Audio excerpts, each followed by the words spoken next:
Hello, everybody, and I am absolutely thrilled for today's interview to be joined by Mitali Deypurkaystha, who I've had the pleasure of knowing for a few years now in the vegan circles. Mitali, you've been at a number of our shows with VegFest. It's a pleasure to have you on the show. Thank you so much for coming. Thank you for having me. Yes, great. So just before we dive into a few things, just tell us, what are you up to at the moment? I mean, your background there in the vegan community at the moment is the vegan publisher, isn't it? So publishing Right. books. Tell us a bit about that and a bit about what you're up to too now, because I know you've got some interesting developments there. Yeah. As my mother would say, why don't I just stand still and take the easy life? And I'm always going, no, let me have the hard life instead. So yes, I've had the vegan publisher since 2018. I've now published over 60 authors. Not all of them have been vegan. I do work with social entrepreneurs, B Corp founders, values-led organizations. But then early last year, I went on to what was meant to be a small AI program, really just because I started to think, well, it's not going away anytime soon. I kind of waited for all of 2023 for AI to disappear. It's like, it's a fad, it's going to go away, and then I could forget about it.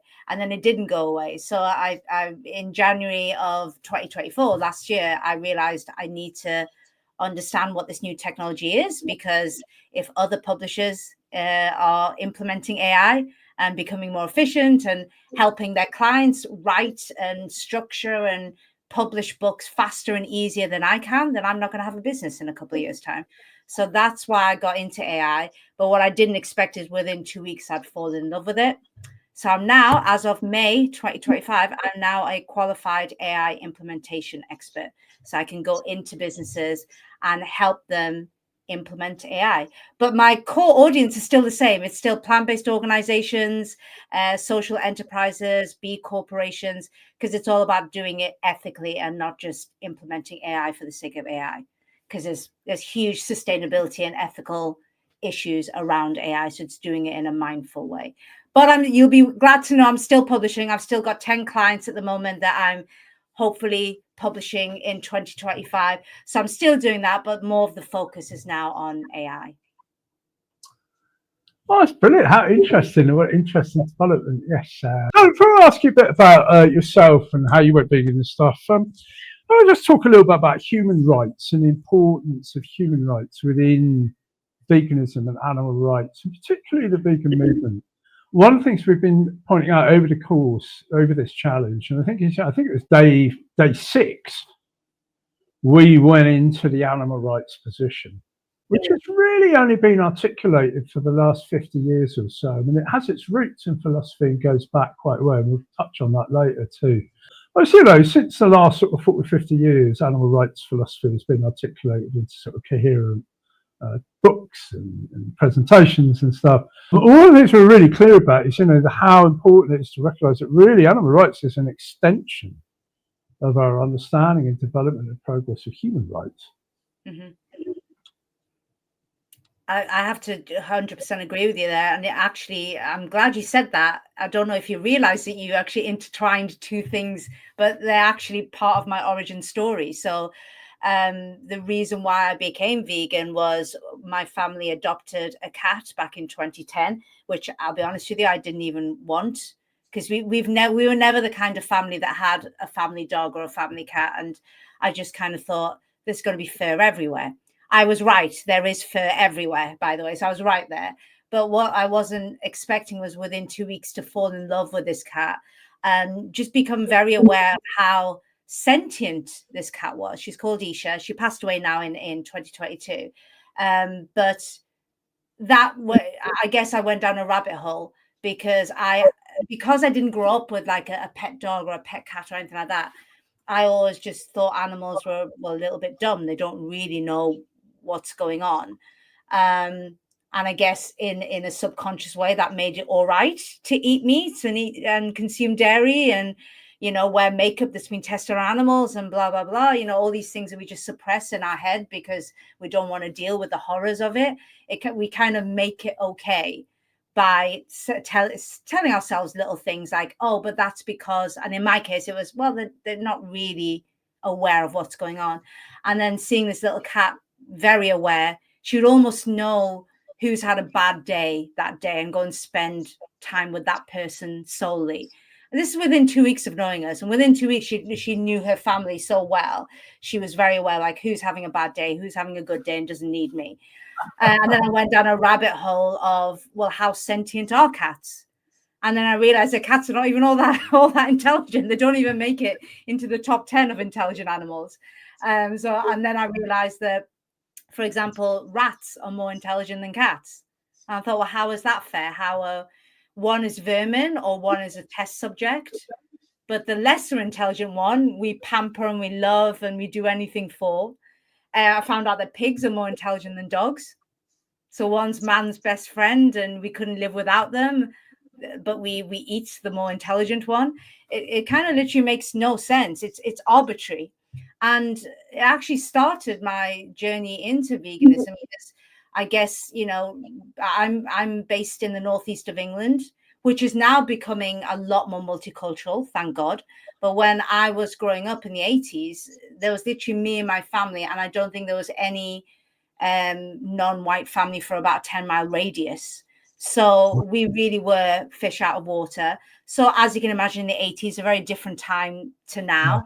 It was, racism was absolutely rife. It was just normal, sadly. So I grew up with that. I grew up hearing certain words said about me and my family, things that we couldn't help.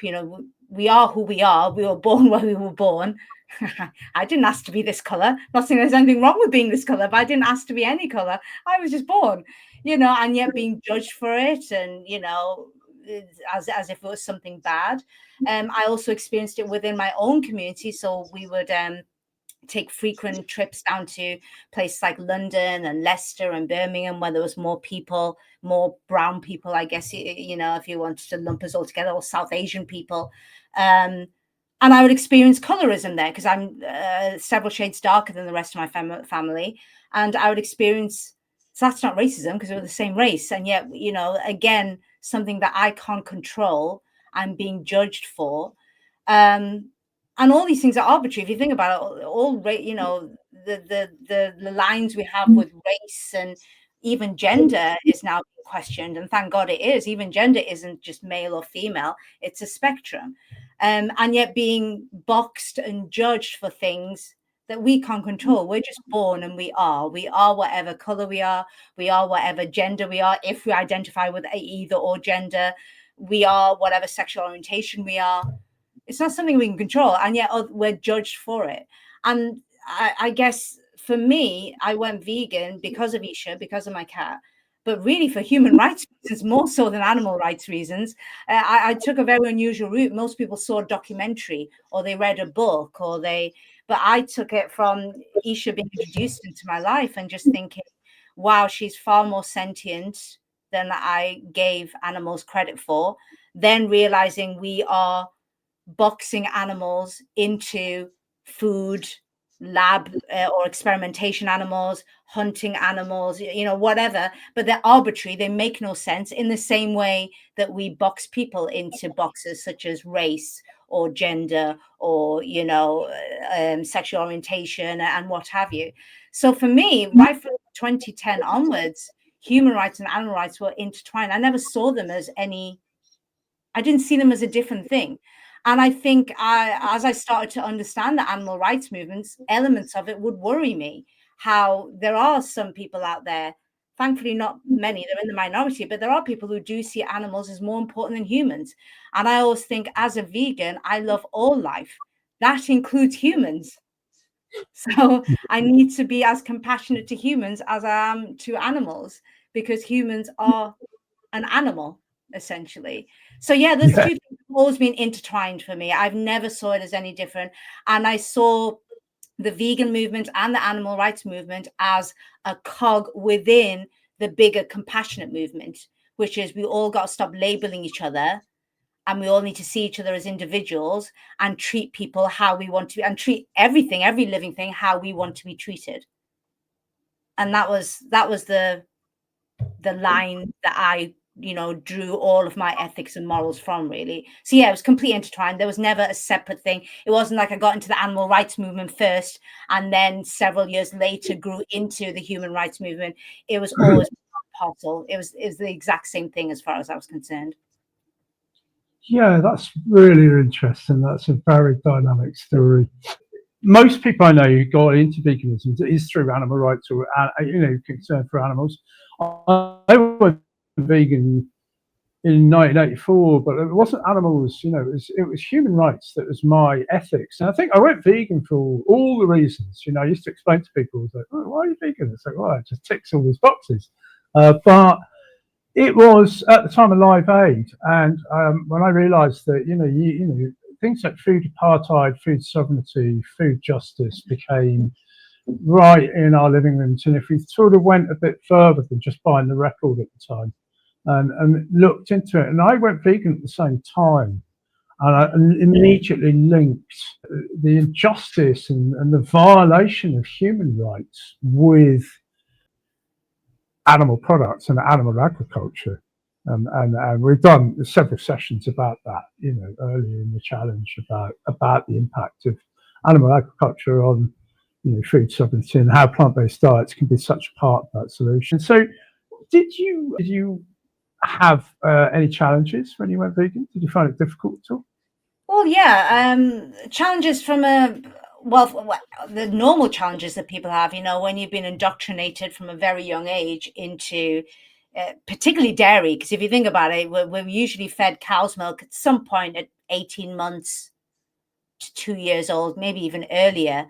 So, that's a big one. And it's insidious. It's everywhere. Like, you can actually make a conscious decision to not eat meat or fish, and you can do it.